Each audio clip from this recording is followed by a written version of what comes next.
Hey mga Spark, kamusta kayo? At sa ganyan pag-uusapan natin na mga signs sa tanga ka na sa isang lalaki.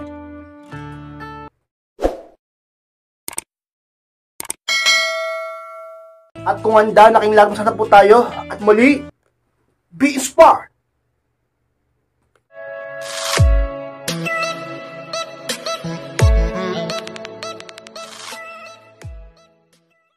At ang unang sign sa tanga ka na sa isang lalaki is maraming beses ka na niyang niloko pero nanatili ka pa rin. Yan ang unang sinyals ka inspired na ikaw ay talaga namang tanga na sa isang relasyon o sa pag-ibig o sa isang lalaki. Maraming beses ka na niyang niloko, maraming beses ka na niyang pinagtaksilan, maraming beses ka na niyang inisahan, pero nanatili ka pa rin. Diba? Eh buti sana kung isa o dalawang beses lang, iba sa inyo talagang napakaraming beses ng pinagluloko. Maraming beses ka ng diba? Maraming beses kang pinaiyak, sinaktan. Marami ng babaeng dumaan sa buhay niya habang kayo pa.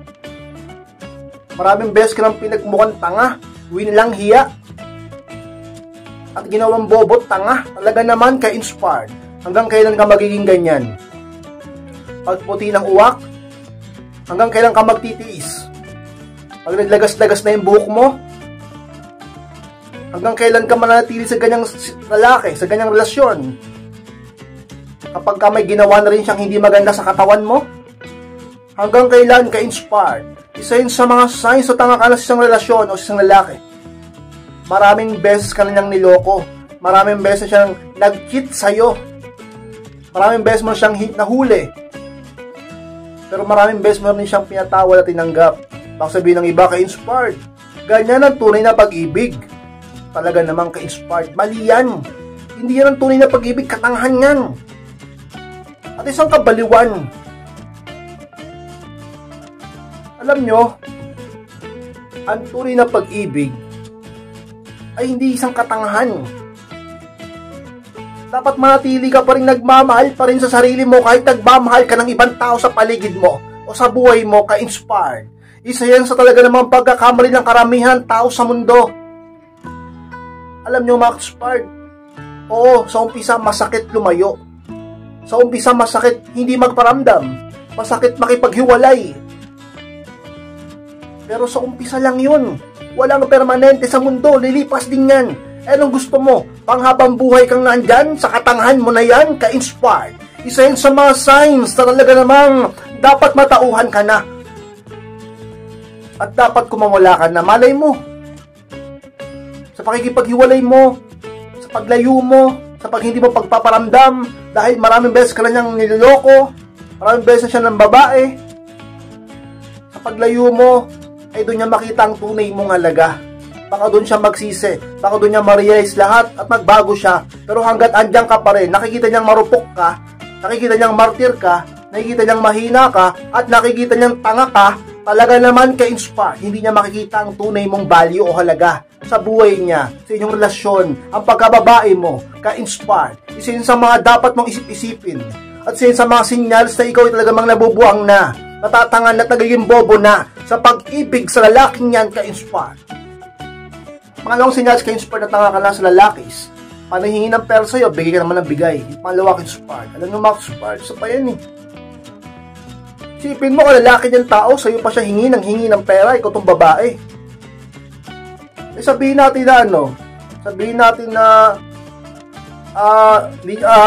may problema talaga, emergency, totoo yung dahilan niya, totoo yung sinasabi niya, may kailangan bayaran. Pero kung palagi naman ganyan, at siya lang naman yung kubra ng kubra sa'yo, ikaw wala ka napapala sa kanya, abay parang may mali ata. Parang may panggagamit atang nangyayari dyan. Baka ginagamit ka na ng real talk na, prangkahan na, baka pineperahan ka lang yan. Eh paano pag wala ka na mabigay? Paano pag wala ka na rin? Pag wala ka ng pera, pag wala ka ng maitulong, paano na? Yan ba nasusukat ang pag-ibig niya? Yan ba ang dahilan kung bakit siya nanatili sa'yo? Yan ba ang talaga namang panlamon mo sa kanya para patuloy siyang manatili sa'yo at ibigin ka kunwari? Talaga naman ka-inspire. Ang pag-ibig ay talaga namang hindi nasusukat sa pera o sa kung anumang kayamanan sa mundo. Ang tunay na pag-ibig, meron ka man o wala, mananatili yan sa'yo at magtutulungan kayo. Hindi yung talaga namang, diba? Ikaw lang lagi. At kung wala ka pang mabigay, dapat maunawaan niya yun. Yung iba, hindi lang nakapagbigay, nagtampo na sa'yo, no? Hindi mo lang nabigyan, hindi mo lang natulungan, nagalit na sa'yo, no? Si nanay mo kasi. Ikaw di ang may kasalanan, in-spoiled mo. Ano mo ngayon, mukha lang pera. Tingin sa'yo, bangko na. Tingin sa'yo, ATM na.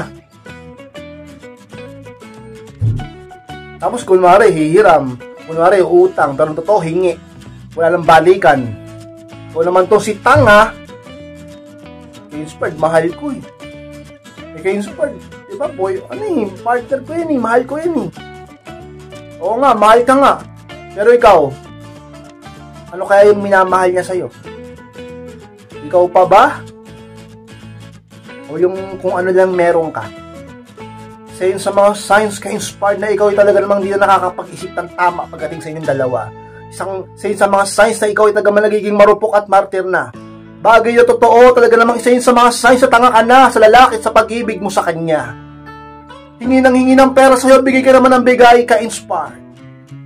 Patlong signs mga super na tanga ka sa lalakis. Alam mo may pamilya na, pumatol ka pa rin. Patlong inspired. At talaga namang sinyal sa napakatanga mo na. Isa ka pang napaka-laking kabit dyan. Talaga namang ka-inspired, ganyan baka baba ang value mo sa mundong ito. At wala na bang ibang lalaki sa mundo? Sabihin mo pag-ibig, pagmamahal yan? Hindi, kalandian, kakatihan yan. At magiging makasarili yan, ka-inspired, may pamilya na yan. Ganyan mo ba ituring ang sarili mo? Ang maging sabit-sabit lang? Ganyan mo ba tingnan at ganyan mo ba pinangarap? Sabi kayo inspired, nagmahal ako eh. Umibig ako eh. Life is a matter of choice. Ikaw pa rin ang pipiliin sarili mong kapalaran.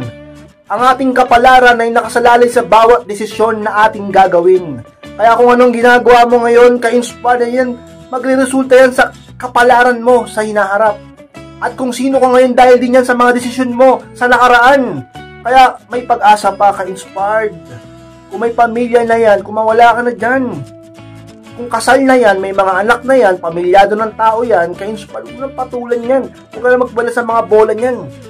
At karamihan dyan, hindi na ipagpapalit yung pamilya nila para sa'yo. Oo, may mga lalaki na pinagpapalit yung iniiwan yung pamilya nila para lang dun sa kabit nila.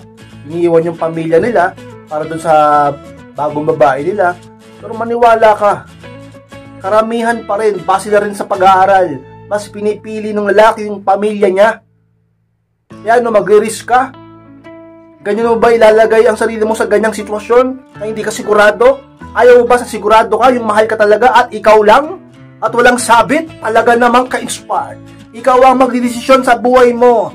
Talaga naman baguhin mo ang mindset mo. At ikaw pa rin ang pipili ng damdamin mo. Totoo yan. Ka-inspired. Maraming lalaki sa mundo. Mag-self-improve ka, ayusin mo ang buhay mo, maraming hahabol sa'yo. Bakit? Guwapo ba? Type na type mo ba?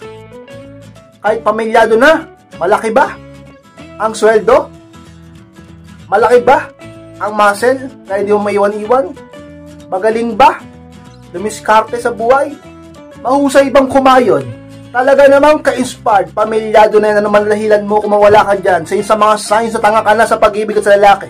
Kahit alam mong may pamilya na, sumasabit ka pa rin. Ano ka, unggoy? Sabit ka ng sabit? Ano ka si Tarzan? Pigil mo yan, ka-inspired. Deserve nyo na maging only one. Bakit mo pipiling maging number 2? Kung pwede ka namang maging ikaw lang. Ka-inspired. Talaga naman, mag-isip-isip ka. Laging utak pa rin at huwag laging puro puso. Lalo na kung talaga na mga sa ganyang sitwasyon. At sa mga sinyals na ikaw ay namang natatangan sa pag-ibig. Kung ano naman ang dahilan mo, wala akong pakialam pero mali yung ganyan. Sa mga signs na tanga ka sa pag-ibig sapagkat kahit alam mong pamilyado na, ay pumapatol ka pa rin o pumatol ka pa rin ka-inspired. Ang apat na signs mga super na tanga ka sa lalakis.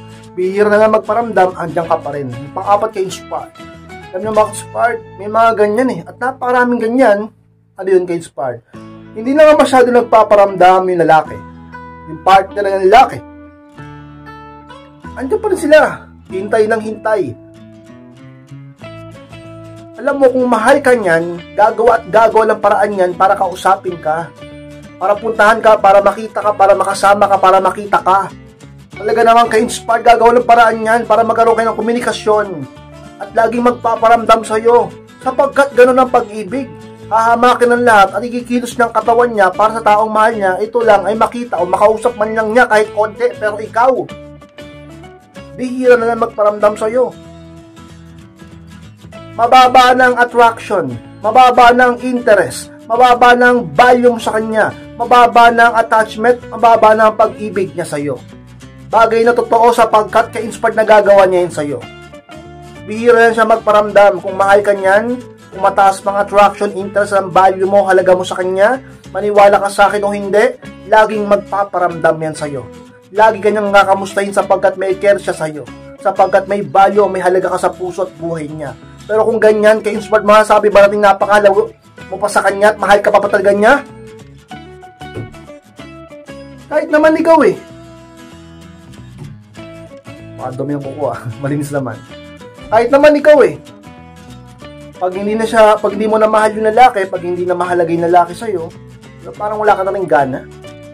Parang ayaw mo lang ang kausapin eh. Yung ibang ayaw na makita, yung ibang ayaw na dikitan ng balat niya. Ganon kasi. Ganon din sa, lalo na lalaki. Alam nyo, matindi ang lalaki pag umayaw na. Matindi ang lalaki pag di ka na gusto, pag di ka na mahal. Walang hiyain ka pa nga niyan. Buti pa ang babae, mabait pa, kakausapin ka pa eh. O hindi na lang magpaparamdam, pero ang lalaki, walang hiyain ka pa minsan eh. Yung iba lang naman. Talagang ano yan, nalang pakialam, pag ayaw ng lalaki, ayaw na talaga. Ngayon, pag gaganyan ng sitwasyon, naghihintay ka pa rin ng hintay, ang dami na nga nanliligaw sa'yo. Nanliligaw sa'yo yung ganyan, nanliligaw si siya, pero ayaw pa rin. Hintay ka pa rin ng hintay si isang tao, di ka naman pinapahalagaan. Inspired, mahal ko eh. Diba ang pag-ibig nakapaghintay? Oo, ang pag-ibig nakapaghintay kung ito ay worth it. Kung deserve niyang hintayin. Alam mo naman, ka-inspired na marami naman siyang oras, di naman nagpaparamdam sa'yo. Wala naman trabaho, di pa rin nagpaparamdam sa'yo. Day off na ngayon, wala pa rin paramdam sa'yo. Ilang na araw na, ilang linggo na, ilang buwan na. O, huwag mong sabihin sa akin na hindi niya sinasadya yun. Siguro may mga pagkakataong dahilan na hindi talaga sinasadya dahil sa, halimbawa, malayo talaga siya, wala talagang contact. Pero, lahat ba kayo ganon? Yung iba dyan, sinasadya na talaga. Nagtatanga-tangahan ka na lang. Hintay ka pa rin ng hintay sa isang tao na talaga namang inaasahan mo, di mo alam kung kailan magpaparamdam, hindi mo nga alam kung mahal ka pa, andyan ka pa rin, ayaw mo tumanggap na manliligaw, ayaw mo pa rin kumawala, naghihintay ka pa rin mukha kang tanga dyan, isip pa lang isip sa kanya, siya naman iba iniisip niya. Talaga namang ka-inspired sa mga signs sa tanga ka sa lalaki sa pag-ibig. Hindi na nagpaparamdam sa iyo, bihira na magparamdam sa iyo, talaga namang hintay ka pa rin ng hintay, andyan ka pa rin. Ano namang signs ka-inspired na tanga ka sa lalaki, ikaw palagi nag-e-effort para sa inyo. Ano mga ka-inspired? Alam nyo mga ka-inspired, ito yun eh. Pagka ikaw na lang palagi nag-e-effort, diba? Sa date nyo, ikaw na nagyayaya. Ikaw pa nagyayaya, ikaw kababae mo tayo, ikaw pa nagyayaya. Ikaw pa gumagawa ng paraan para lang magkita kayo. Ikaw pa minsan, ikaw pa pumupunta sa bahay nila o sa trabaho niya. Pag nag-date naman kayo, ikaw pa nanilibre. Marami kang katahang ginagawa, ikaw lagi nag-e-effort. Siya naman, wala siyang pakialam, basta ikaw effort lang ng effort, di ba? Dapat give and take yan. Ikaw lahat gumagastos, pati sa kasal nyo, yung iba sa inyo, wala akong inaado dyan ha, pati sa kasal, ikaw lang gumastos. Yung lalaki tuwan-tuwa, walang gastos ng babae pa. Di ba? Ka-inspired ganyan eh. Ikaw lagi nag-e-effort, pag ganyan. Ka-inspired, mahal ko eh. Ka-inspired, iniibig ko eh. Iniibig mo, talaga namang wala namang ginagawa para sa'yo. Di ka-inspired, wala kasing pera eh. Di ka-inspired, busy kasi. Busy saan? Walang pera, ay magtrabaho. Di ka-inspired, mahal ako nun. Paano mo sabi? Kinakausap pa rin naman ako eh. Kailan? Pag may kailangan. Ano pa? Pag nag-iinit. Bakit? Kailangan niyo. Pinagbibigyan ko. Mahal ko eh. Ganun ba ang mga dahilan mo? Talaga namang ka-inspired. Ikaw lagi nagbibigay, ikaw lagi nag-e-effort, ikaw lagi nagtitiis, ikaw lagi nagsasakripisyo. Ikaw lahat, tapos siya okay lang, kahit konti lang, kahit wala siya masyadong binibigay ng effort sa'yo, okay lang sa'yo. Sa babae mong tao, ganyan ka. Parang ikaw pa yung lalaki, parang ikaw lang yung meron, parang ikaw lang yung kumikita, parang ikaw lang yung nagmamahal, parang ikaw lang yung nag-work ng relasyon nyo, parang ikaw lang yung kumikilos para mag-work kayo, parang ikaw lang yung nag-e-effort para magtagal kayo. Pero yung lalaki okay lang kahit mawala ka. Okay lang sa kanya, hindi ka magparamdam, ikaw lagi nag-update. Talaga namang ka-inspire, napakabait mo. Ini-spoiled mo siya, lumalaki yung ulo niya dahil sa'yo. Sobrang talaga namang napakatanga mo. Sapagkat hinahayaan mong ikaw lang lagi na nag-e-effort kumikills para sa inyo. Sa isang message, napakatanga mo sa lalaki. Ka-inspire. Ka-inspire, maraming salamat po sa pagtapos ng vlog nito. Tapos kung kalimutan na mag-like, comment, at share rin po upang makatulong din tayo sa ibang tao sa mga di pa subscribe. Click nyo po subscribe sa baba, click nyo rin po notification bell upang ma-notify kayo pag may bago akong upload. So gusto magpa-coaching o magpa-advise, pakimayos lang po ako sa aking Facebook, ay yung profile picture ko sa FB, at pakichat ako mismo magbabasa ng message nyo at ako mismo magre-reply sa inyo. Siyempre meron lang tayong maliit na coaching. Maraming salamat mga inspired, mag-ingat kayong lahat. Mahal ko po kayo at muli, be inspired!